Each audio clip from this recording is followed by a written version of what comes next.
What's up, my two-piece fam followers? Welcome back.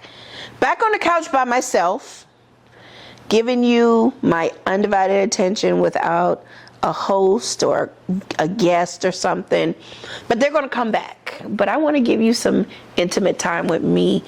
And I want to talk about just things that I've experienced and things that I have gone through. And one of the things that really gets me is I dated someone some time ago, less than 7 years ago to be exact, and well, 8 years, less than 8 years ago to be exact.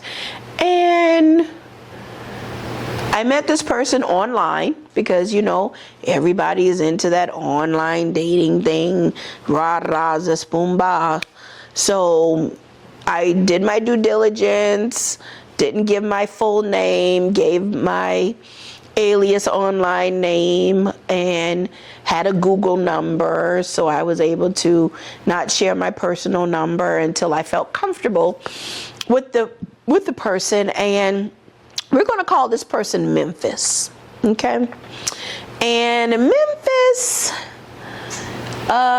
lived here in Charlotte, lived actually at the border of Concord and Salisbury, but worked in Charlotte. And we met, they were in school. I was, of course, working at the time, 100% remotely, 100%. So my house was also my office, was also my break room, was my everything, you know. Thank God for mortgage and all that good stuff. But at any rate, thank God for a job.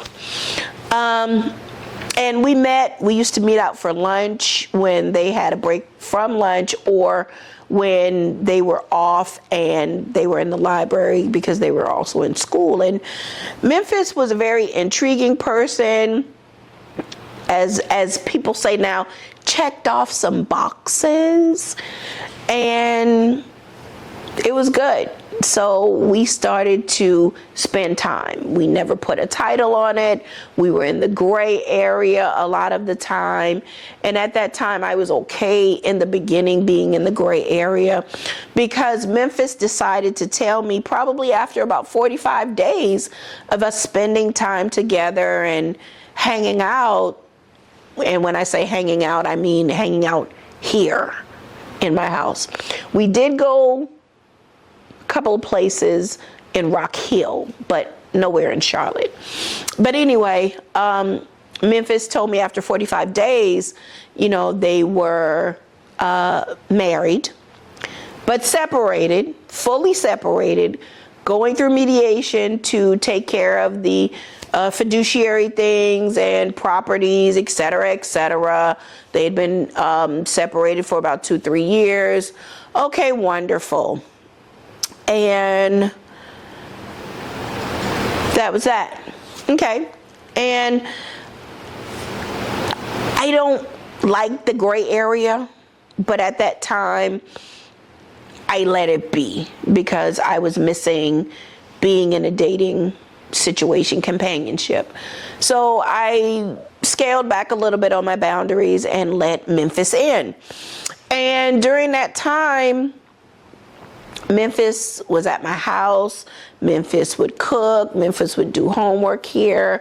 Memphis would just be here sometimes all day, 2-3 days a week. Now, Memphis never slept over, but Memphis would be here at 5 in the morning till almost 1 in the morning and then go back to their spot. So it came a time that my AC unit went out, and I said, well, Memphis, this is your 7 days off, because Memphis works 7 days on and 7 days off in the medical industry. And I said, well, my AC is off. I'm a hot-natured person, being a woman of a certain age, and I need to have my living quarters sub below zero, as some people say. I have to have it cold.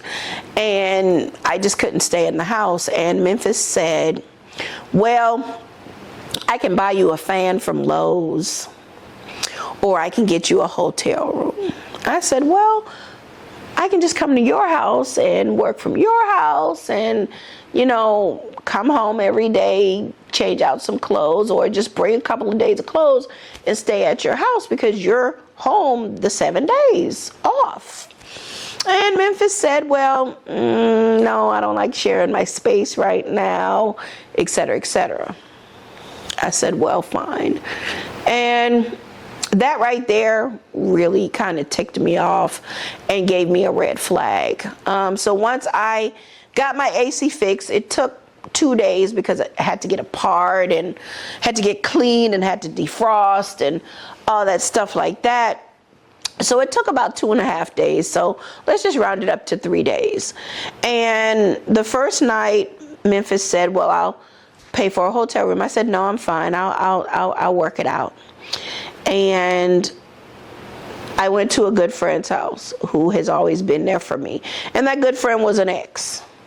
And I stayed at their house for a week. Even after the house cooled down and everything, I just wanted to be away from my house. So I stayed at their house for a week.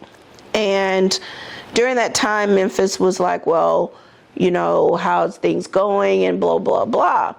And I just was very short with Memphis. But the thing that got me was when we finally went to dinner, because Memphis had said, hey, let's go to dinner. I want to take you to dinner. You've had a very rough week, etc. We went to dinner, and I really wasn't in the mood. I really didn't want to be around Memphis or anything of that nature. And Memphis was like, well, what's going on? And I said, well, the fact that we're supposed to be in companionship, you wanted to buy me a fan and put me in a hotel. That's a red flag to me. It's a big red flag to me. But then you're in my house, all up in my house, took showers in my house, laid on my couch, slept in my bed, took naps in my bed, took showers, cooked, cleaned, all that good stuff. But you couldn't let me come to your house and spend a couple of nights because my AC went out.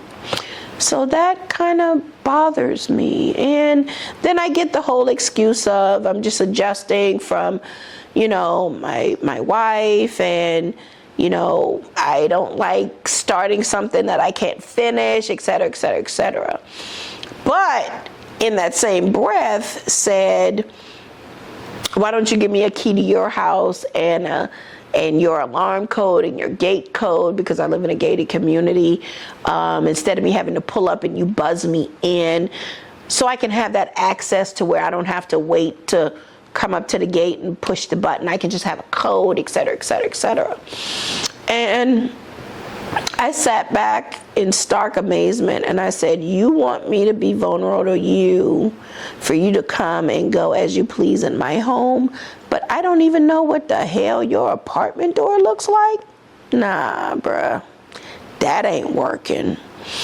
And that brought a bunch of friction, because Memphis felt that they were entitled to that because I have a house and I have this and I have that, and they only live in an apartment, and it's better for them to come here instead of me coming to Salisbury.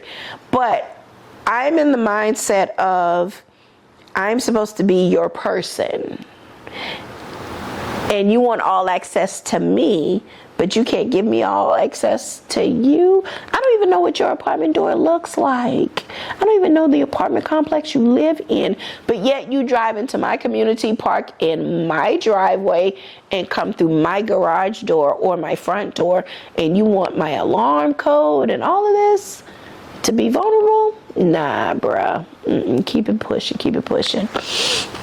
And being in the gray area with Memphis showed me that just because Memphis checked off those boxes that I want to be in a good companionship situation doesn't always mean it's going to be that way for the simple fact that if you can't do the small things of letting me break bread in your home, but you break bread in mine, that's a problem. What are you hiding? What are you doing? And after I ended the situation with Memphis, I finally figured out that the wife still has connection with Memphis. The wife would come down 2 or 3 times a year and stay at Memphis's house. So Memphis had vulnerability to her, but not to me, and didn't want to give me that vulnerability, but they wanted my vulnerability. That wasn't happening. So I figured out again that I was going to protect my peace, and I was going to make sure that shit don't happen again. So yeah, no, I'm not going to give anybody any access to here or there for me, my home, my safe space, my haven, until I get a ring on a finger or a full commitment of them and me. Because if you're just a potential, then that's what you are. You have a potential to bullshit me, or you have the potential to be the right one. And I don't know which one you're going to be. So I don't give potentials a lot of leeway. So, Memphis, wherever you are, I hope you still doing you. Because baby, I'm doing me. And my 2-Piece Fam followers are giving me the do that I can do right now, right here, and for many more years to come. And I hope to be on much more platforms than we are now, which are Spotify and YouTube. And of course, Facebook and Instagram. So continue to follow, continue to share, continue to like, continue to comment. But again, that small little situation of dating, of a potential, I'm now seeing, I'm not looking at what I want it to be. I'm looking at it what it is. And if you give me a bag of chips, I'm going to give you a bag of chips back. I'm not going to give you a Del Frisco Steakhouse dinner when you're just giving me a bag of chips. I'm not doing that. We'll not do that. We'll never do that. And if you think that, oh, let me do just an inch of some good just to make me feel good, I got a mama and a daddy who would do any and everything for me on a better level than you, sugar.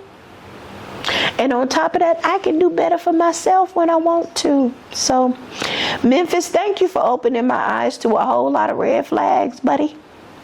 I appreciate it. It helps me well. And I'm a toast to you, Memphis, because you on that bullshit. You sure are. But, my 2-Piece Fam, thank you for listening to me in my learning stages and understanding where my stages are in life and wanting more in my stages of life. And you may be going through something and you don't want to talk about it, but I'm talking about it. So I hope I help you to talk about it and break those chains and walk away, or tell your Memphis, or tell your gray area, I'm black and white now. I don't do gray. Even though it's a nice color, I do gray when it's come to dressing, but when it comes to actual and factual, I'm black or white. Point blank in the period. Listen to TLC when they say that's actual and factual. Come on now. Baby, baby, baby. I got so much love to give. So, as always, my 2-Piece family, glasses up, shades on. We'll see you next time.